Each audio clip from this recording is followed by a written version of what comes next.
Hey, what's going on, guys? Welcome to another episode of the Clean Libertarian Podcast. And just want to say, man, I am sorry about last weekend.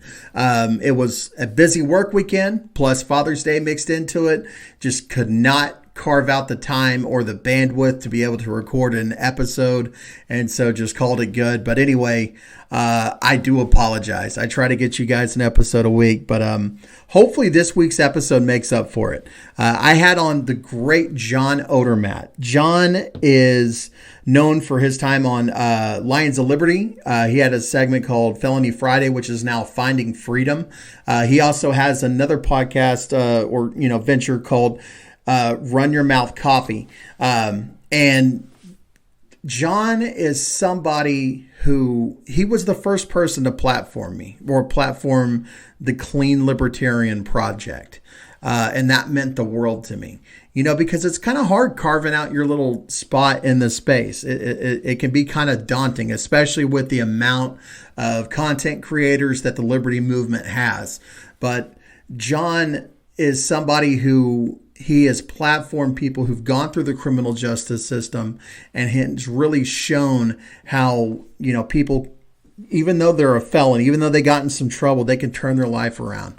And I'm grateful for that, because in my mind, that's some of the best work somebody could do. And it means a lot to me, just having somebody like that to advocate for people like myself.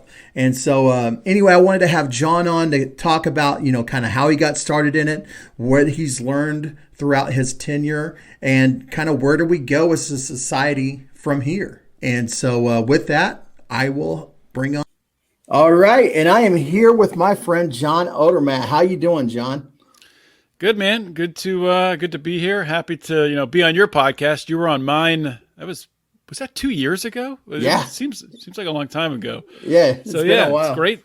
It's great to, have the opportunity to come on here and, talk about things that I'm very passionate about. Well, it's surreal for me. Like, you were one of those people that are in the liberty movement sphere that, you're the first person that gave me a platform, and I'm eternally grateful to you for that.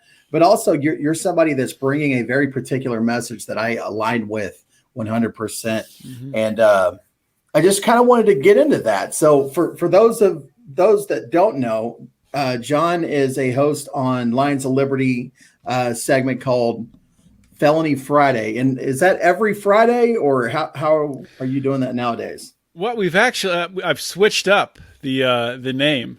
So Felony Friday actually has ended as a segment. It's now called Finding Freedom. Well, damn. Look at me. I'm a horrible host. I'm sorry, John. It's no problem.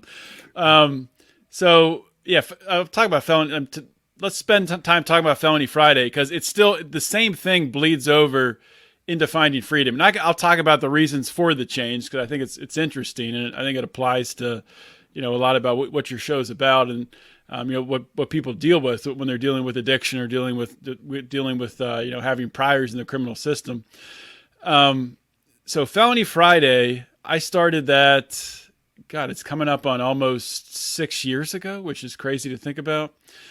And really the way it started is I became passionate about the criminal justice system and the injustice that I'd seen, having someone close to me, someone close to my wife and I, essentially get caught up in a police, they do these like entrapment, scams where they, pull you in and do undercover buys. And they got this guy with multiple undercover buys in escalating quantity to the point that they could charge him with a felony. And to be honest, at the time, he wasn't even, per se selling weed. He just thought he was getting weed for a friend. It was on a college campus. That's what happens. Maybe you know someone who sells, but typical college kid stuff, and ended up with, felony on his record, did almost a year in jail, and then came out, was in a halfway house for like 6 months. And luckily, that's when I started to learn that, he had family support, which was great, but you see other people who don't have the family support and how that can spiral out of control so quickly. You get out, you don't have a car, you don't have a license a lot of the time, you don't have a way to get around, you can't find a job. So it's difficult to get back on your feet. So I saw that terrible injustice, and that kind of motivated me to start writing about the criminal justice system. And after a while, Mark, who is my colleague, one of my colleagues at Lions of Liberty, Mark and Brian, Mark started what we call the flagship Felony Friday, which is like 8 or 9 years ago now.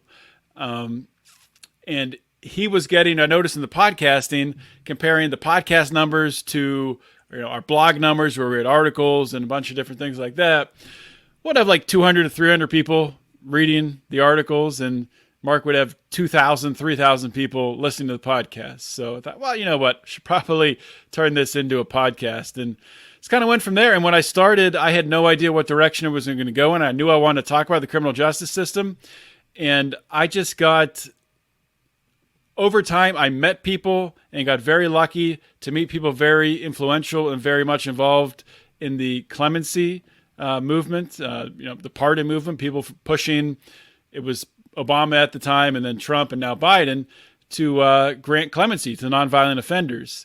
And I was able to get connected with people who were organizing in that movement. And whenever somebody would get out, they would just connect me to them. And I was able to meet some incredible people who had done time in prison for a lot of the times not even selling drugs, but just being essentially the way the federal system works is so screwed up. You don't even have to be caught with drugs. You don't have to, there can be no evidence against you. The only case can be, somebody that comes up and testifies who's getting leniency in their sentence for doing so. And they can say, yes, this guy sold me such and such amount of drugs on this day. Just make it up. And that's evidence. And that can convict someone. It's a shame. It's a damn shame is what it is. It's a travesty. It's criminal to the utmost degree. Yeah. Because we're not talking about just somebody getting a charge. We're talking about literal years of their life being taken from them. Literal years of their life. And then, afterwards, and you hit the nail on the head, like your buddy had support. There's a lot of people who don't have support. They didn't have support going in. They definitely don't have support coming out. And that's something to look at and consider. Now, in your tenure of doing the show, like what would you say were some of the more prolific stories that came out? Yeah, man, there's been a lot. One that I talk about often because it's just so motivating. One of my first interviews, it was like number 9 or 10. I have had him on again more recently, a couple months ago, to do a follow-up. But a gentleman named Cos Marte, who lives in New York City, and back in the early 2000s, he had a drug selling empire. Basically, young kid, late teens, early 20s. Refers to himself as the Uber of selling weed before Uber. And he got into that trade because that was the way that he saw to make money. The people around him, the influences in his life, those were the people who were making money. And so often that's the case. And it just so happens he's a very gifted entrepreneur, which is the case with a lot of people like that. So he ends up going to prison. While in prison, he was in very bad shape, highly overweight, was having blood pressure issues, things like that. He kind of has a come to Jesus moment, realizing I got to turn my life around, starts working out, loses, I think, 70 pounds, something like that. And other people in the prison see, wow, this guy's turned his life around. So he starts training other inmates, starts holding essentially boot camps in prison. When he gets out, he still has that same hustle. He used to be hustling on the street selling drugs.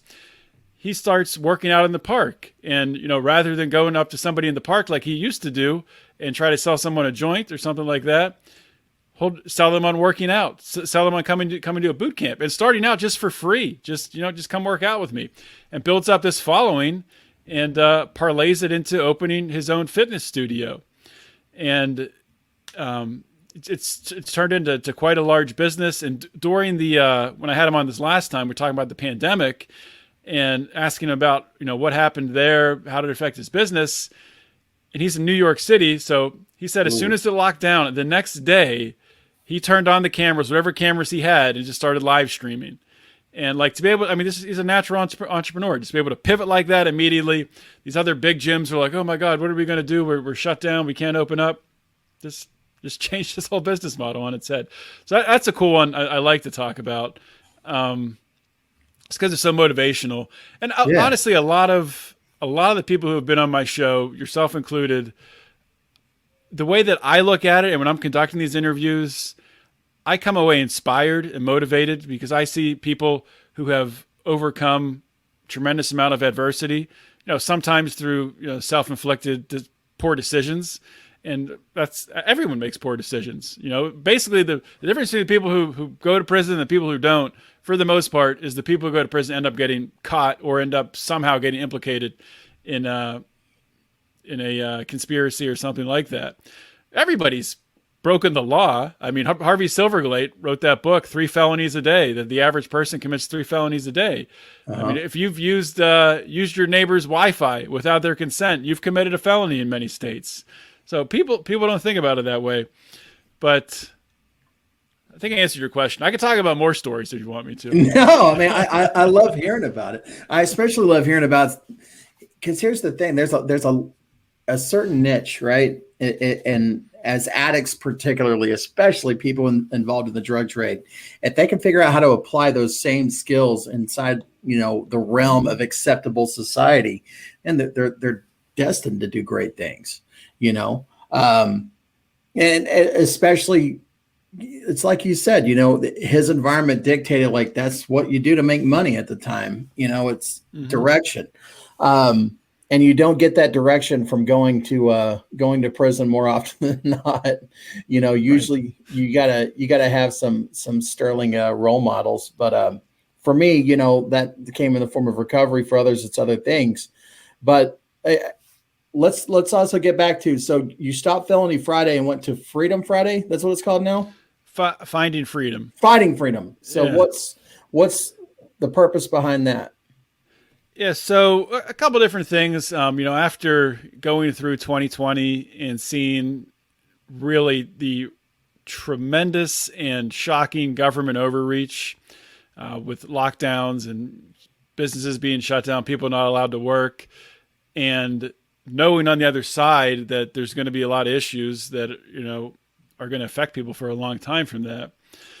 I wanted to have the flexibility to start to talk about some of those issues, to bring on business owners who had navigated that situation, just to talk to different people, to talk to authors who've written books. My interview it's coming out this week, so that'll be July 2nd, whenever Thursday is, I think, and he's a Catholic, and really talking, and I'm not a Catholic, I'm a Christian, but he was talking about the Catholic Church and really how, the Catholic Church just caved to government. And even in places where they could have been open and they could have had services and they could have done different things and still stayed safe, got people safe, they still just shut everything down. And it's really terrifying to see that it's that easy to shut down our places of worship. I'm not saying, COVID's fake or anything like that. I think it's a nasty virus. People get sick, people die, but we didn't need to shut down everything. I mean, especially in a time, we're dealing with a physical disease. Obviously people end up in the hospital, people can die from it, but it doesn't make any sense to shut down the spiritual outlet where people need it more than ever during this time. So to talk to people like him, his name's Phil Lawler. So that episode's this week. I talked to a tour guide in India. I was connected to him through Anthony Samerhoff. If you know him, he's a libertarian. What's his podcast? The Libertarian. Scottish Libertarian, something like that. I don't know if he still does it. Okay. Yeah. He's a great guy. I got to meet him a couple weeks ago in Pittsburgh when we had the event here with Dave Smith and Scott Horton. It was awesome. But he connects me with this tour guide in India, Himanshu Shaker, and just to learn about having the opportunity to talk to somebody from India. I mean, I was asking a lot of questions because just learning about society there. But the one story he told for the lockdowns in India, and I'm not an expert in India, but just relaying what he said, that, essentially there are very large cities. There's a ton of people in India. There's very large cities that are very modernized. But then outside of those cities, you have many small villages. And a lot of the laborers will, they'll work in the cities and then come back to the villages. Maybe they'll stay in the cities for weeks at a time, then come back to the villages, whatever. What ended up happening with the lockdowns there, in the government gave 4 hours warning for lockdowns. They locked everything down. No transportation, no buses, no trains. These laborers had no cars, no way to get back to their villages. Everything shut down. And you had millions of people really migrating from these large cities back to the villages, just walking hundreds of miles with children on their backs, not having food or water. And the guy that I interviewed tells the story about it. And, he's trying to do as much as he can. You have limited supplies yourself. You got to, keep enough food and water for your own family with everything being shut down. Trying to give stuff to people, but just hearing the hordes of people coming by his residence, he said he wasn't able to sleep for several days. Just unimaginable. So we think about the lockdowns and how bad they were, affecting businesses and lives, and the mentality in this country. But you start to look at the way it's affected other countries, and this is going to be. It's really a generational impact, because you have kids that, and this is happening in the U.S. to a certain degree too, kids that were in school who they're not going to go back to school. And in these third world countries, you're making progress, you're starting to get kids more educated, and that just stopped. And it's not just going to go back to the way it was the next day. So big problems there for sure. Dude, that's scary. Mm-hmm. I mean, it's scary to think, like, being in that position, like, especially like having your kids with you, and then just like 4 hours notice, like, hey, no bus back to your village, 100 miles. No, man. Yeah. Insane. Yeah, utterly insane. And it goes to show just like how detached from reality government tends to be, or their finger is so far removed from the pulse of the society that they lord over, Yeah, it's like, I mean, and people died making this trek too. So it's like, and it's the same way that government has looked at this whole thing. It's like, all right, we have to save lives, so nobody do anything. It's like, well, that's going to actually kill people with nobody doing anything, because people aren't going to go to the hospital if they have issues. There's been more heart attacks, things like that. So it's just it's the unintended consequences, like Ron Paul always talks about. You have these grand supposedly benevolent plans to help people, and no one ever thinks through, if we do this, what actually happens a year from now? Who gets harmed by doing this right now that we're not seeing? Yeah. And, that's horrible. Another thing that happened here, is like when you talk about the churches shutting down, a lot of 12-step meetings happen in churches. Yeah. There's a lot of places that, I mean, overnight, these meetings were not able to happen anymore. A lot of them haven't come back. I don't want to say a lot. That's just, there are some, I know of one or two here in the city, some of the bigger NA meetings that they never bounced back from it, man. Like, they went away and they're gone, Did they try to move to Zoom at least at all, or? Yeah. And I think that they're still on Zoom. So like what initially happened was the churches shut down, or there was, a municipality social distancing mandate that made it to where the meeting could not take place in person. So they switched to Zoom. But the things that work with the meeting, the reason a 12-step meeting works is face-to-face contact with somebody, having that person give you a hug that you've never met in your entire life, the human contact, right? There's certain elements to that you cannot replicate on an online meeting format. It just can't happen. It's better than nothing. I don't want to say that that's like, a free ticket for anybody to go twist off, but at the same time, man, like, I'm telling you right now, if I would have gotten clean in the time of COVID, I never would have made it. Never. That's scary. It's very scary.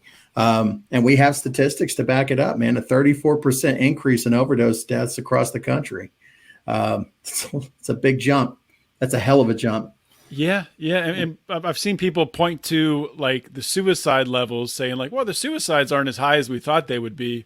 Well, I mean, look at all the overdoses. I mean, Yeah, it's pretty much in yeah, line with it, man. yeah. And that's kind of like something I've been railing on here lately. I'm interested to hear the talk that you had, the interview that you did to come out. I want to listen to that and Hmm. hear kind of his perspective on it, because it's wild to see people involved. And it's not just government officials, like, with them, it's, members of the church or the board or whatever. But, you see that with healthcare administrators, with rehabs and detoxes and, various, especially the bigger churches in our area, who chose, we're not going to hold this service on this day, on this time, because we're afraid of this COVID thing. And it's just like, how can you have such a fired up passion for this one thing that you do? And then to have, and it's like you said, COVID is real. I'm not trying to say that it's Hmm. not, but you weigh the two. Like, I just don't see how you could shut that down. I don't see how you could come to Yeah. that conclusion. Um, anyway, we're getting into the weeds on it, man. I'm sorry. No, Um, that's good. That's good. um, so my with your experience, with what you've done, with the conversations that you have, moving forward, like, how do we get criminal justice reform? It looked like, especially leading up to the election, which this is always what happens, you got the politicians and they're campaigning on all these promises and they never follow through. But especially after 2020, with the summer of the riots, with Hmm. BLM, with all of that, criminal justice reform was on 24/7 on every major news outlet across the country. And now it's not even being discussed anymore. So if not even that could bring it around, like, how do we fix this? How do we stop creating more felons? Like, what's the turning point for us? I mean, I'll do my high level couple sentence solution, and then I'll go in depth. But I mean, looking at it from a high level, we just have too many damn laws. I mean, if you look at most of these interactions where you have white police officers shooting black people, it's mostly happening for like a traffic stop. There's a tail light out. They're speeding, something like that. And just those those pre-crime laws is a good way to put it. We have to find. I'm not saying that obviously as a libertarian and a as an anarchist, I would like to see society structured in a way where communities are coming together and deciding how they want to regulate their roads, or simple things like that, which would probably be exactly the same as this today for the most part. But how would you enforce it? What kind of systems would you have? If the community did want to have car inspections, how would they go about making sure people had their cars inspected? Which it doesn't make any sense to pull people over for that and stop them and form an interaction between police officers and civilians at that point in time. So finding more creative ways to have less touch points with police, I think is very important. Obviously, ending the war on drugs, very important. I was hopeful that we were trending in that direction, but it feels like we're just at a standstill. I don't know if we're going It does. backwards yet, but it feels like everything stopped. Like all the momentum stopped.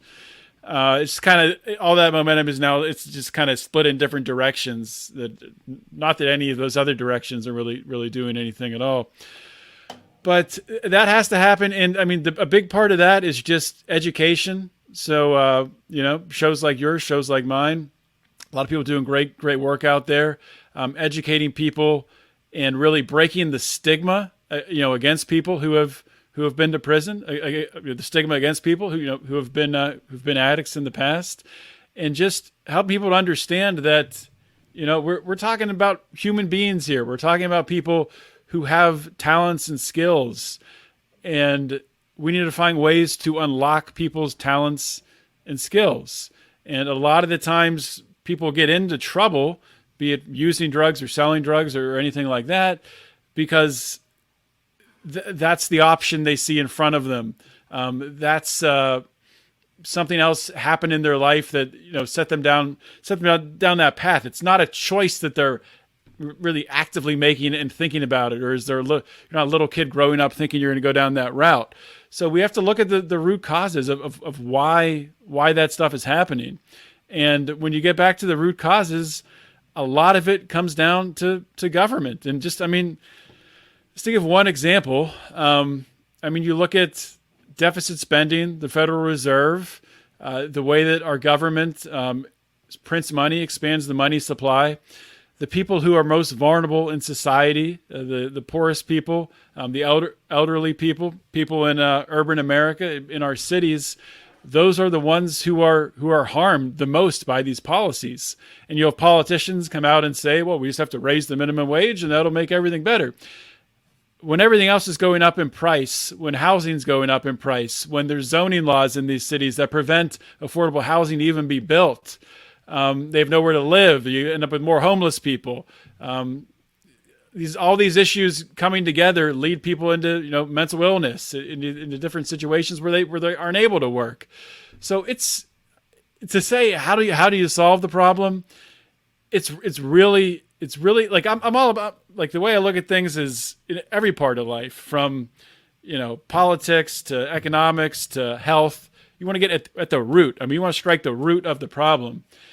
And it's difficult to identify the root because, the root isn't even, it's not even, you can't say the root's the Federal Reserve, or the root's not Anthony Fauci, or the root's not Joe Biden or Donald Trump, or, these people aren't the root of the problem. They are just sort of symptoms of this system that's been creative with these false incentives. That's not false, with these really nefarious incentives, which I don't want to go off on too many different tangents go here. Off, bud. You're good. But really, we've had when I got started out as a libertarian, I was hate the state. The state's the problem. We get rid of the state, everything's going to be much better. The more that I learn, and the more that I see the way that our society is evolving, I think it's more of a corporate statist thing happening, where we're really seeing corporations merge with the state. And at a cultural level, we have to decide to stop that. We have to come up with technologies that don't participate in that don't that don't give more profit to those models.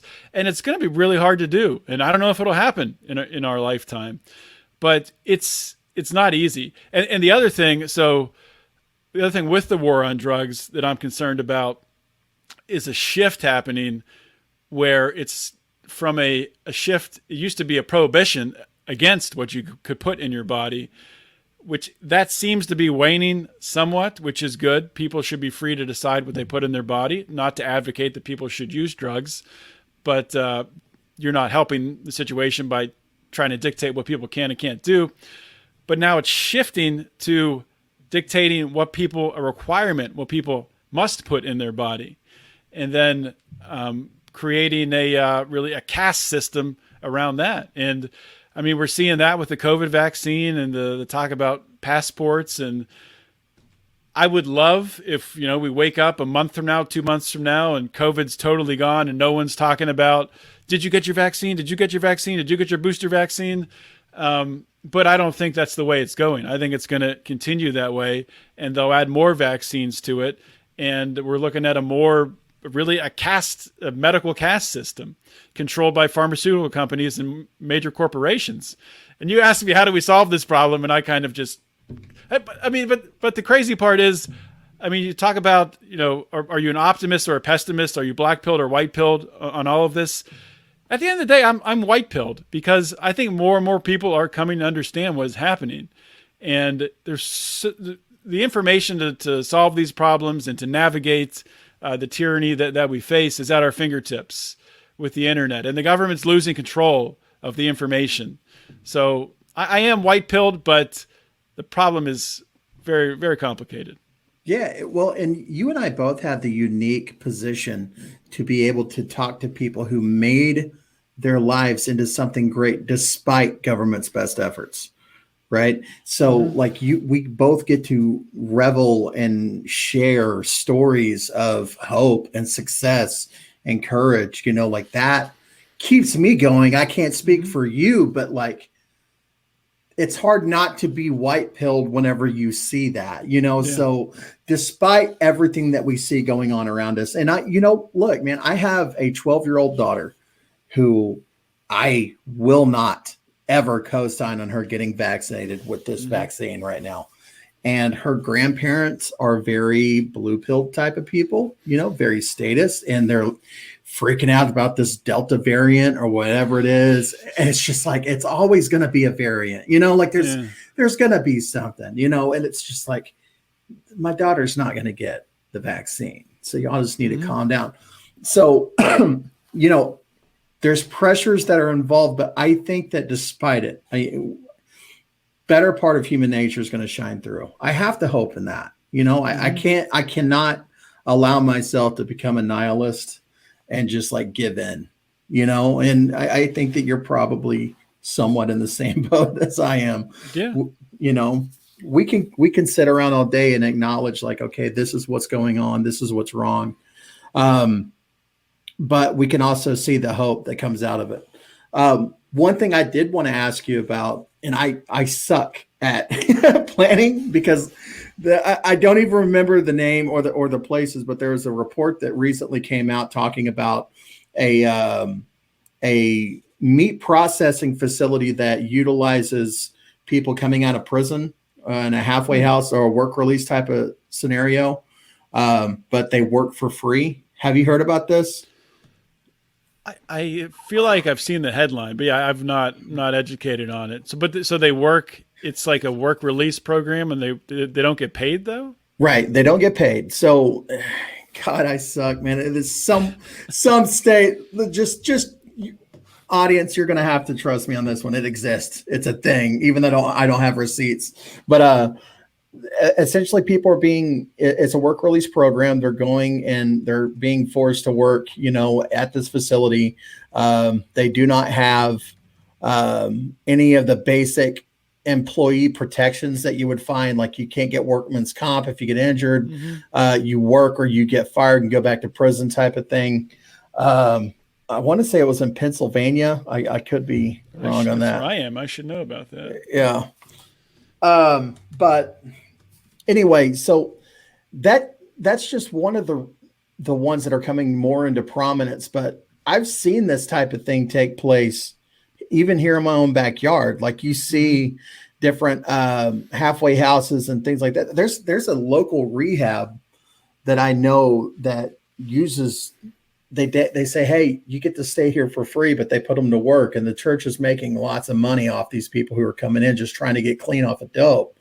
But what's ended up happening is it's free slave labor. I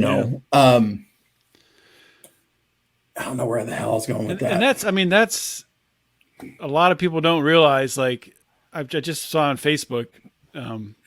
Obviously, everyone's talking about critical race theory, so people are talking about slavery. And I'm always tempted to respond, slavery is still happening in our prison system right now, because it is. Yep. I mean, you have people getting paid pennies to work hard. They're doing hard work in there a lot of the time. And there's major corporations that are utilizing this prison slave labor. Yeah. And it's crazy. And people, and that goes back to like your question, what's the path forward? And this is a great example. I mean, just through education, people need to, number one, understand this is happening. But on top of that, start to treat formerly incarcerated, even while they are incarcerated, treat people as human beings. And understand, like we talked about at the top here, people made a mistake. That doesn't mean that they're worthless for the rest of their life.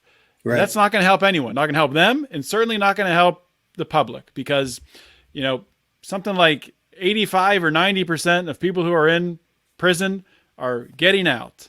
And, people talk about, well, they made a mistake, they go to prison. It's fine if they get beat up in prison or they get raped in prison. That's part of going to prison. Why the hell would you want somebody to go into prison who might be borderline, have some problems with violence or some mental issues? Send them into that environment, really screw them up, and then release them back into the public.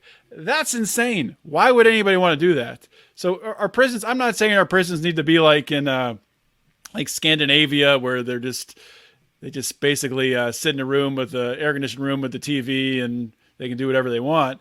I mean, it shouldn't be, they shouldn't have all the amenities, but they should have the ability to get trained, to get educated, and to have a valuable skill when they get out, so they can contribute to society, something that they want to do. I mean, hopefully, I mean, it's hard to, offer a program for every single thing, but within reason. And there's, I mean, like the trades, welding, plumbing, electricians, you can make a lot of money getting a trade like that. And I've had people on, Michael Monsivice, who he did time in prison out in California. He started a welding program training other prisoners how to weld well in prison, which is now grown. And he's doing great things out in California with that. But things like that are so important. We have to, number one, remember, we're talking about your fellow man here. I mean, let's keep this in perspective. Right. And if that doesn't wake people up, then okay, they're going to be getting out eventually. Do you want them to have a skill and to not be pushed to the brink of having some mental illness, or do you want them to come out and be able to actually get a job and contribute? Well, and it's a twofold problem, right? So here we see the problem of, okay, yes, we are incarcerating people at a humongous rate. The per capita is just off the charts, especially here in Oklahoma. I think we're like 5th in the world. Like, it's insane the amount of people we lock up. Now, if you were to pitch the idea to the populace that has voted time and again to continue locking people up at this rate, but if you were to pitch to these same people, hey, we're going to have to tax you a little bit more so that way we can pay for some of these programs to reduce the recidivism rate, to actually get these people a shot whenever they get out, since you are all but demanding that these people be locked up for something, which is a victimless crime.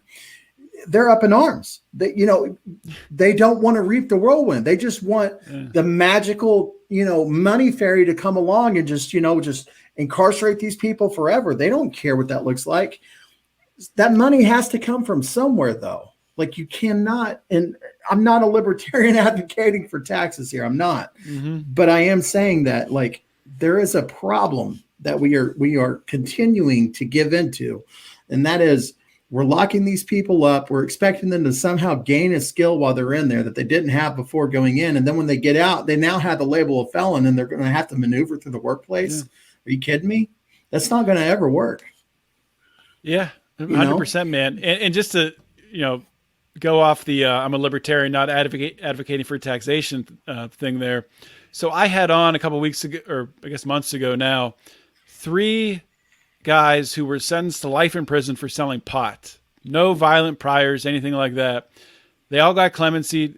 All 3 of them, I think all 3 of them got clemency from Trump. It was that midnight clemency right before he left office. They all got clemency, got out. And they're big about talking about, and I think there's maybe some ways to do this. I would prefer it to be voluntarily. But, these companies, major corporations, getting licenses, permits to grow marijuana and sell marijuana are making huge profits, both medically or recreationally or both, depending on the state. And you have people like that who just did, 20, 30 years in prison for selling that same thing.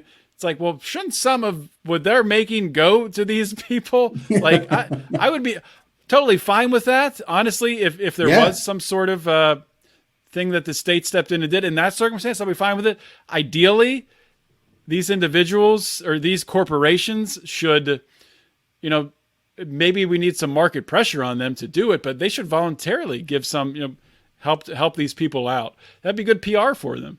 But yeah. Well, and it's giving people a shot too, that's openly admitting, like, hey, we got it wrong. But then, if they admit they got it wrong there, they got it wrong everywhere else. And it's a whole thing. And, you can't have government admitting it's wrong. Yeah. If we've learned anything, it's that. Well, this has been one of those conversations that I should have done a little bit more homework for. And I'm sorry, because I really wanted to get your perspective on that. And once I find the link, I'll shoot it to you. And it would be cool to hear you do an episode on it. But I do want to point out, because you did, talk about how like corporations and government are merging, and that's one of the ways that it is. I think pretty much true anywhere in the country. You can check your county, your state, and see what your Department of Corrections is loaning the inmates out to do. And I guarantee you that there's somebody making money on these people.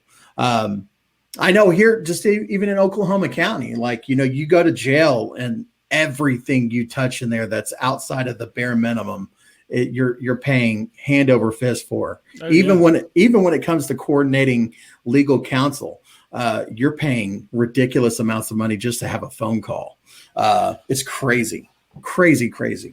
But there's a program, I think it's in Pennsylvania, where in order to read books now, you have to pay if you want to get What the hell, man? It's nuts. That is insane.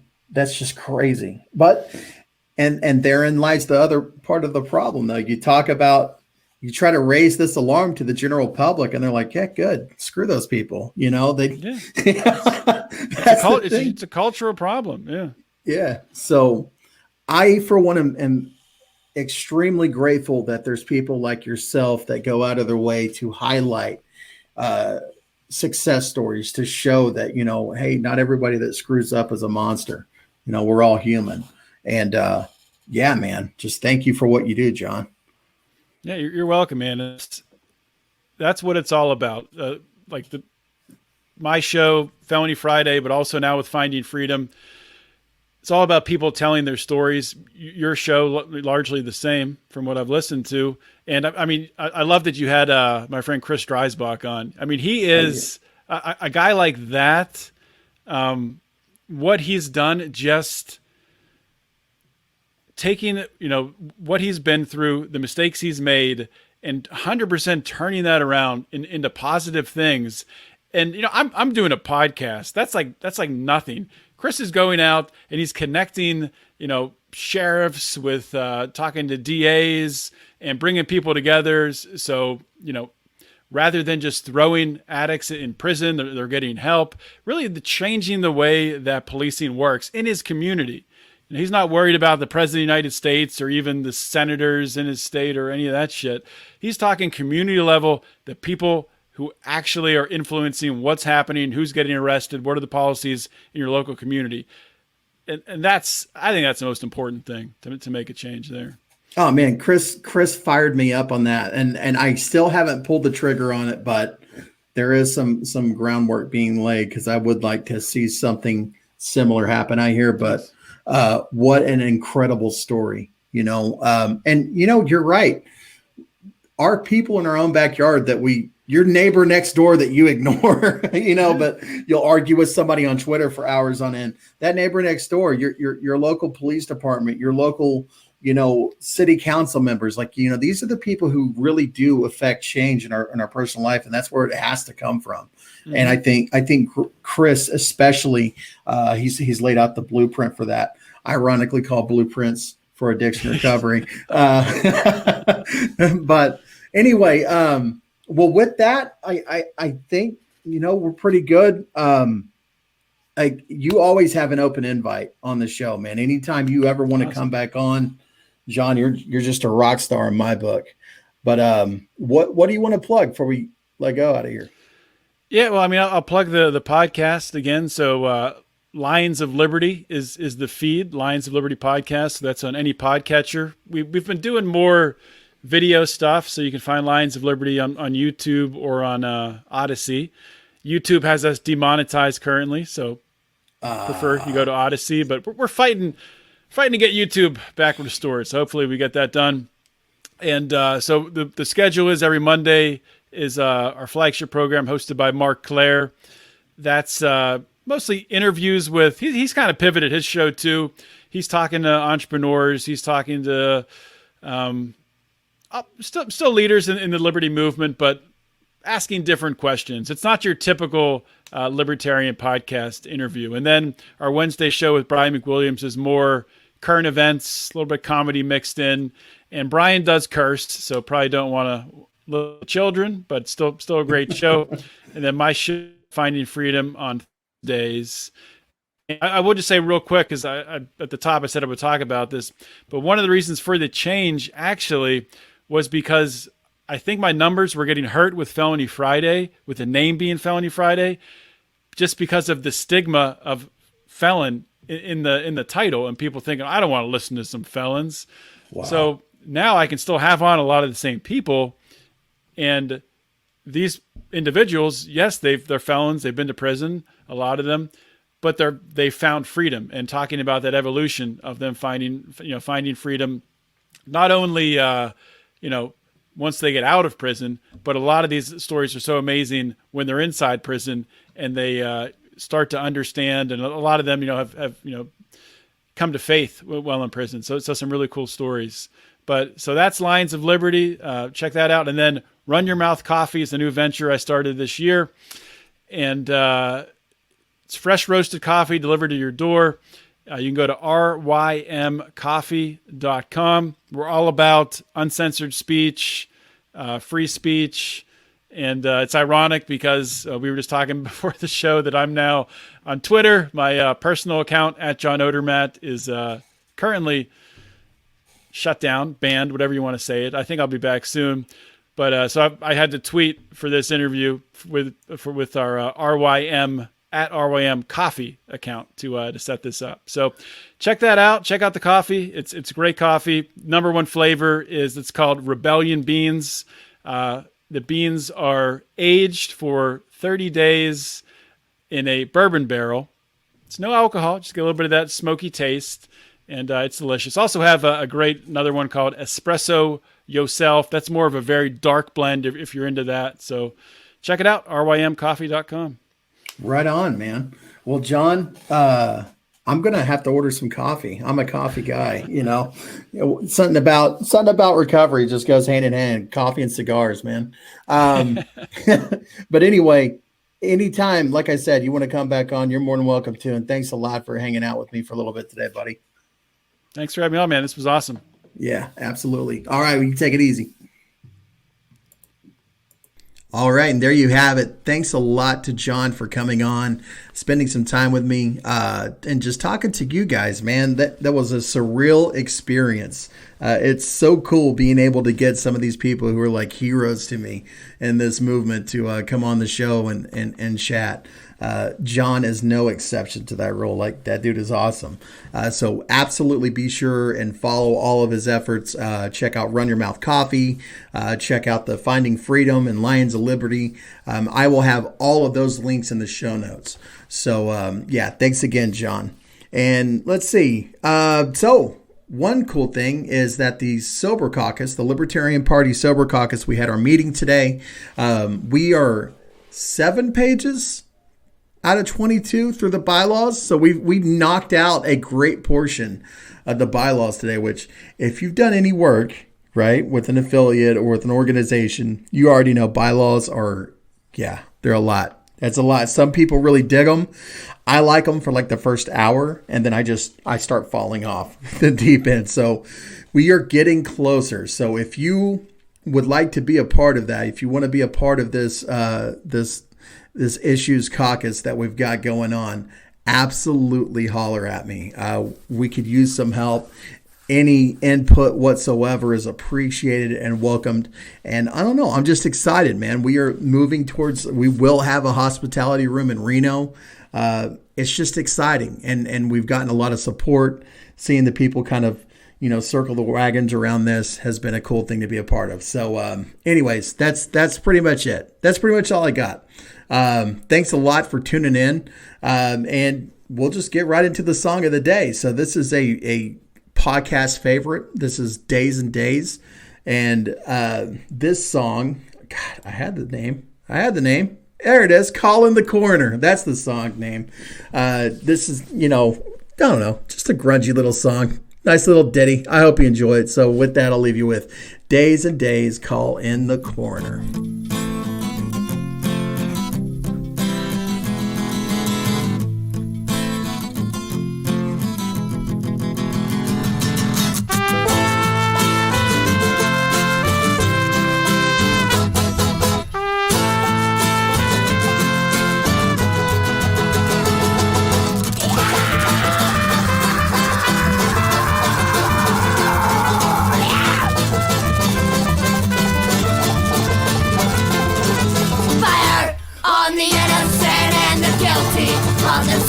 the center of life. No puppets, no mercy. The game no compared to the man who has nothing to lose. Sad under the mistaken sight, society's most malignant creation. Vital lands of the devil's plaything. These hands will crack the earth to tear the devil apart.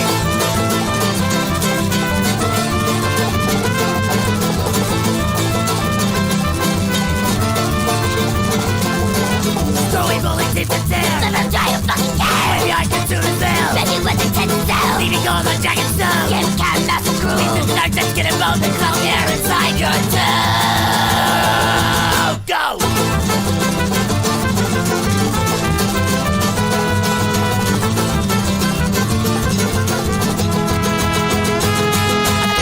Going through the motions with an empty smile bolted on my face. Ever since the day we started, I've been scratching for an empty place. Now I finally realize it's fucking pointless to fight a battle for somebody who just does not care.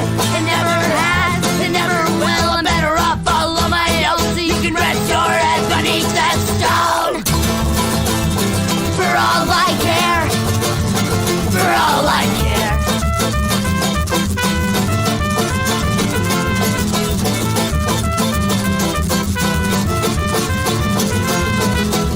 I've lost that lust for life. I want those dozen years and I'm on my shoulder.